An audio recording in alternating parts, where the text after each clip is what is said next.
ഷമീമിന്റെ കൈവശമുണ്ടായിരുന്ന ഫോണിന്റെ IP address ഉപയോഗിച്ച് സന്ദേശം അയച്ചതാരെന്ന് ഇതുവരെയും കണ്ടെത്താൻ പോലീസിന് ആയിട്ടില്ല. ജനുവരി 10-ന് കേസ് വീണ്ടും കോടതി പരിഗണിക്കുമ്പോൾ വെറുതെ വിടുമെന്നുള്ള പ്രതീക്ഷയിലാണ് ഷമീം.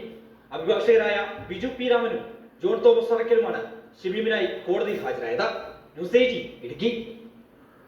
CPM കൊല്ലം ജില്ലാ സമ്മേളനത്തിലെ ഭാരവാഹി തെരഞ്ഞെടുപ്പ് ഇന്ന് നടക്കും. പുതിയ ജില്ലാ കമ്മിറ്റിയെയും ജില്ലാ സെക്രട്ടറിയെയും സമ്മേളനം തെരഞ്ഞെടുക്കും.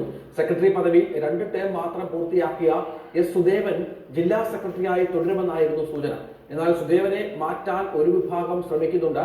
സംസ്ഥാന നേതൃത്വത്തിലുള്ള നേതാക്കൾ അടക്കമുള്ളവർ പുതിയ സെക്രട്ടറി വരണമെന്ന അഭിപ്രായത്തിലാണ്. K. ശിവപ്രസാദ്, ജയമോഹൻ എന്നിവരുടെ പേരുകളാണ് പകരം പരിഗണനയിൽ. 46 അംഗ ജില്ലാ കമ്മിറ്റിയെയും സമ്മേളനം തെരഞ്ഞെടുക്കും. കരുനാഗപ്പള്ളിയിൽ നിന്നുള്ള ജില്ലാ കമ്മിറ്റി അംഗങ്ങളായ PR Vasanthan, S. Radhamani, PK Balachandran എന്നിവരെ പുതിയ കമ്മിറ്റിയിൽ ഉൾപ്പെടുത്താൻ ഇടയിൽ.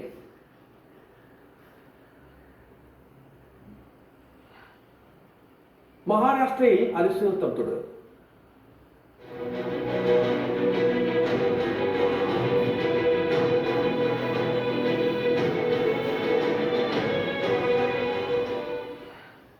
മഹാരാഷ്ട്രയിൽ വമ്പൻ വിജയം നേടിയെങ്കിലും വല്ലാത്തൊരു പടലിൽപ്പെട്ട് കിടക്കുകയാണ് ശിവസേന നേതാവും മുൻ മുഖ്യമന്ത്രിയുമായ ഏക്നാഥ് ഷിൻഡെ. മുഖ്യമന്ത്രി മോഹം ഉപേക്ഷിച്ച ഉപമുഖ്യമന്ത്രിയായ ഷിൻഡെക്ക് ആഭ്യന്തര വകുപ്പും ലഭിക്കാൻ വഴിയില്ലെന്ന സൂചനയാണ് പുറത്തുവരുന്നത്. മഹാരാഷ്ട്രയിൽ വമ്പൻ വിജയത്തോടെ തുടർഭരണം ഉറപ്പാക്കിയ ഏക്നാഥ് ഷിൻഡെ ആദ്യം മുഖ്യമന്ത്രി സ്ഥാനം ചോദിച്ചു, കിട്ടിയില്ല. 2.5 വർഷം നൽകണമെന്ന ആവശ്യവും ഒന്നാം കക്ഷിയായ BJP തള്ളി. ഉപമുഖ്യമന്ത്രി സ്ഥാനത്തിന് വഴങ്ങുമ്പോൾ ആഭ്യന്തരം ചോദിച്ചു, അതും കിട്ടാൻ വഴിയില്ല. നഗരവികസനത്തിനൊപ്പം റവന്യൂ കൂടി നൽകണമെന്ന ആവശ്യവും അംഗീകരിക്കാൻ വഴിയില്ലെന്നാണ് ഒടുവിലത്തെ സൂചന. മുഖ്യമന്ത്രിയുടെയും 2 ഉപമുഖ്യമന്ത്രിമാരുടെയും സത്യപ്രതിജ്ഞ കഴിഞ്ഞ് ഒരാഴ്ചയായിട്ടും മന്ത്രിസഭാ വികസനമോ വകുപ്പ് വിഭജന ചർച്ചയോ എങ്ങും എത്തിയിട്ടില്ല.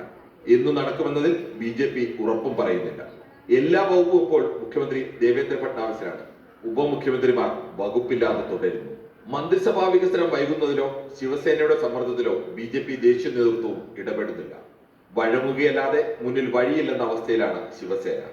57 MLA-മാരുള്ള ശിവസേന പോയാലും 132 MLA-മാരുള്ള BJPയും 41 MLA-മാരുള്ള NCPയും ചേർന്നാൽ കേവല ഭൂരിപക്ഷവും കടന്ന് 28 MLA-മാർ അധികമുണ്ട്. ഫലത്തിൽ താൻ മുഖ്യമന്ത്രിയായിരുന്നു നേടിയ വമ്പൻ വിജയമാണ് ഷിൻഡെ ഇപ്പോൾ ദുർബലനാക്കുന്ന മുഖ്യ ഘടകം. ഇത്ര വലിയ വിജയം വേണ്ടിയിരുന്നില്ലെന്ന് ചിന്തിക്കുന്നവരിലൊരാൾ ഇപ്പോൾ ഷിൻഡെ ആയിരിക്കുമെന്ന് പറയാനുള്ള കാരണവും ഇതാണ്. Political desk, news 18.